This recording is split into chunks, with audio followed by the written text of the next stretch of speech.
What's going on, everybody? It's LtBuzzLitebeer back with another Outriders video, and this one takes my last legendary questline farm for those monster hunts and it kicks it up quite a few steps further. Now, since that video posted, and I would like to say a huge thank you for all of the views and recent subs my Outriders content has been garnering. Anyways, since that video posted, I received quite a few comments about other sources of easy farming, and that is what this video is going to focus on today. But before we begin, in case you haven't yet smashed that sub button for Outriders content, please do so. And don't forget to ring the bell to never miss another upload notification from my YouTube channel.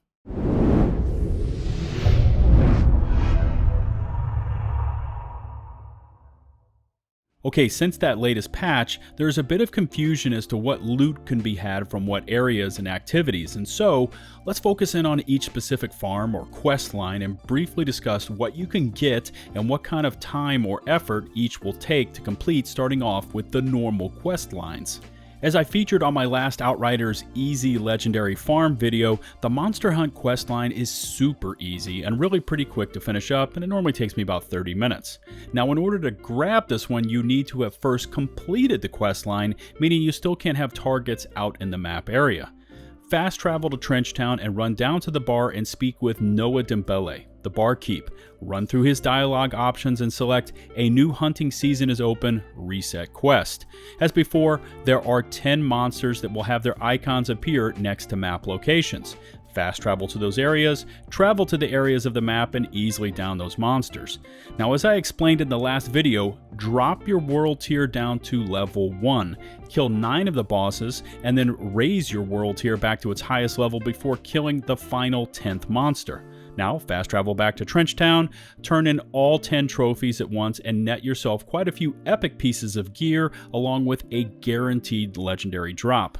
If you wanted to really maximize your farming, once you grab the Monster Hunt questline with Noah, you could run 10 feet behind you to Uchiho in the same bar area and select his Bounty Hunt questline by selecting the It's Just Business Reset Quest portion of his dialogue menu. Now, FYI, this takes a little bit longer than the Monster Hunt questline to complete and should take you somewhere around 40 to 45 minutes to finish up. To take this questline farm to its max potential, then fast travel to Rifttown and speak with Madame Beauvoir. You know, that creepy old lady that collects trinkets from the past, and she seems to be able to speak without ever opening her mouth. Anyways, select Time to Refresh Collection Reset Quest to begin the Historian questline. Now that you have activated all 3 quest lines, the icons will appear on the map locations as well as the area maps once you have fast traveled to those locations. Since you are on World Tier 1, just blitz through the areas quickly, taking out any opposition and collect the targets or collectibles. The key for this to work in your favor is that you will need to complete one of the 10 of these quests on your highest world tier.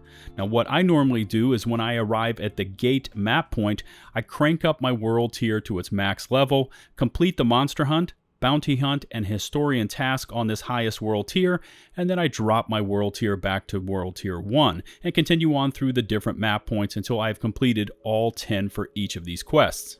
For each of these quest lines, once you're done, fast travel back to their origination points. Trenchtown for Noah and Uchiho, and Rifttown for Madame Beauvoir, and turn these quests in. You should receive 9 rare or epic pieces of loot and then 1 legendary for each of these quests you turn in.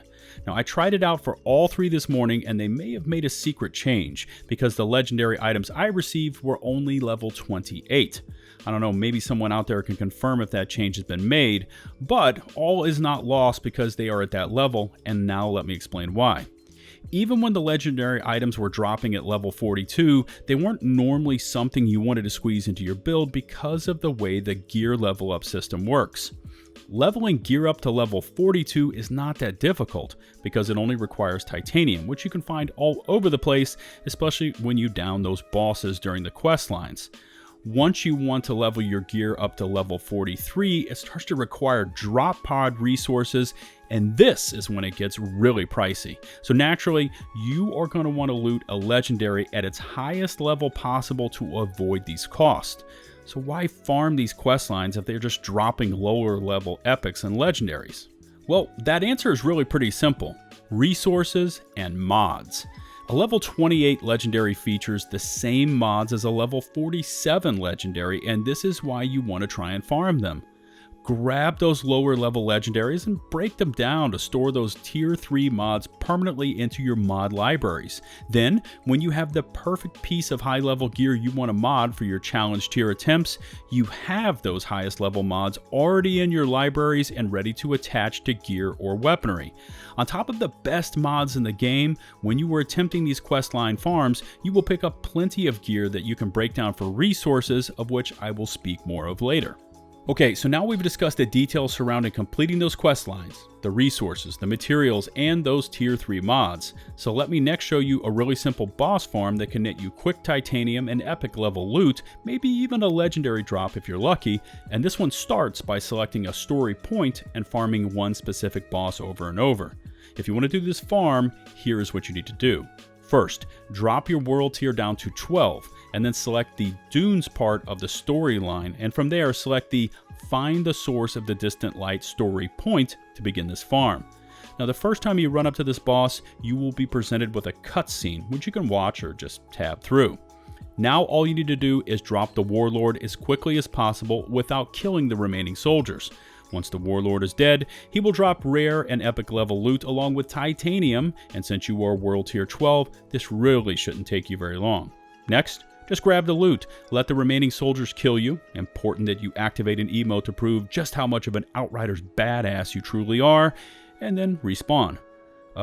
You know I was just fooling about the emote part, and it's really not needed to do this farm. And now just rinse and repeat, and you will bag lots of loot very quickly along with the titanium, which will be needed in huge quantities for endgame optimization. Alright, next portion of this farm guide has to do actually with the vendors, because they run on a timer restock and sometimes they have exactly what you were looking for if you've got the resources necessary to purchase it. Maybe you wanted a specific weapon, or maybe you're missing a gear mod that you want and you see it on one of their offerings. If you've got the necessary resources, you can just purchase the items and then do what you want with them. And FYI, there are 4 vendors in Outriders you really need to pay attention to. First up are the 2 Trenchtown vendors, one that sells gear, Rough Pavlo, and the other that only sells weaponry, Eric Rib, and both of these vendors are located really close to your camp location area of Trenchtown, so you should have zero issues finding them. Now why these vendors are super important is the fact that their wares will scale to your current highest tier. So if you were somewhere around say a 47 for your challenge tier rankings, they will offer level 47 gear or weaponry for sale. Both of these Trenchtown vendors deal in the same currency, scrap. Now scrap is found all over the game, such as when opening chests, but you can also get it by selling your loot to the vendors. Also, these Trenchtown vendors will have a large selection of regular offerings, which will only feature one mod, an on-sale item that will also only feature one mod, and the Elite offer, which are the best items and will be epic level loot, therefore featuring 2 mods. Now like I said before, if they have the right item to slot into your build, you can just purchase it and go right back to farming. Or you can purchase the gear or weaponry and then break it down if you are looking for a mod that you currently don't have in your library. The other 2 vendors will constantly travel with you wherever you go, and this is Marshall Bailey and Tiago. Bailey will only feature regular offer wares, but these are all worth the look, and many of them are epic tier loot, and will therefore feature 2 mods. Now Bailey is unique in that she also features a resource offer portion where you can purchase leather, iron, and titanium by selling her scrap. Now I would steer clear of purchasing leather or iron as it drops like rain during your playthroughs, but the scrap for titanium conversion can come in handy, especially when you are close to having enough to level up your gear or weaponry. Tiago operates much the same as Bailey, but his regular offers are all epic level loot and therefore feature 2 mods. Tiago differs from the other vendors in the fact that his elite offers are actually legendary items for sale, which will cost you drop pod resources to purchase. Maybe you like one of his offerings for your build, or maybe for those tier 3 mods. Well, it's not going to be cheap, but you can spend those drop pod resources to pick it up. Keep in mind that once you start to level gear or weaponry past a certain point, it will require both titanium and drop pod resources, and it gets more expensive the closer you get to level 50. Now, if you are dropping huge amounts in his shop and trying to level up your gear, you can quickly run out of everything, so budget wisely. Also, Rough Pavlo, Eric Rib, and Bailey all operate on 30-minute timers for restock, so check them often.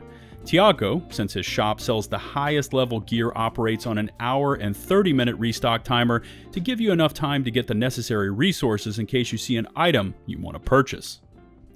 The final and most difficult, but potentially most rewarding farming method is of course to grind out those challenge tier expeditions and reap the rewards. Now, if you successfully complete an expedition, expect to receive rare, epic, and legendary loot along with quick resources like titanium and other items. But you will need to weigh the challenge versus the rewards each time you drop into an expedition. You want to attempt these on the highest tier you have unlocked, but you also want to not overdo it and make it so you can't even complete the expedition, which will net you very little. Now, ideally, you want to slowly but steadily gear up while leveling your gear until you can finally hit those level 15 expeditions on gold tier for the best loot and resources possible. But here's the thing. Not everyone has the time to grind out gear and level ups on a regular or even daily basis because this is going to take you some serious time. So in that case, you have the questline farming for guaranteed legendary rewards and those tier 3 mods, you have the warlords farm for quick titanium, and you have the vendors should an item or mod appear that you simply cannot live without. It is through this combination of all of these possibilities that you should have the ability to steadily increase your power levels and eventually hit those CT15 expeditions with style. I think we pretty much covered all the areas for farming and potential rewards for each, and as always, I look forward to reading your feedback in the comment section below. In case you haven't yet hit that sub button for more Outriders content, please do so, and don't forget to ring the bell to never miss a future upload notification from my YouTube channel. If you could take the time to rate and or share the video, it would be greatly appreciated. Don't forget to follow me on Twitch for weekly streams, join my community Discord server, and of course, find me over on Twitter posting on most things gaming related. Until the next one, this is LtBuzzLitebeer signing off.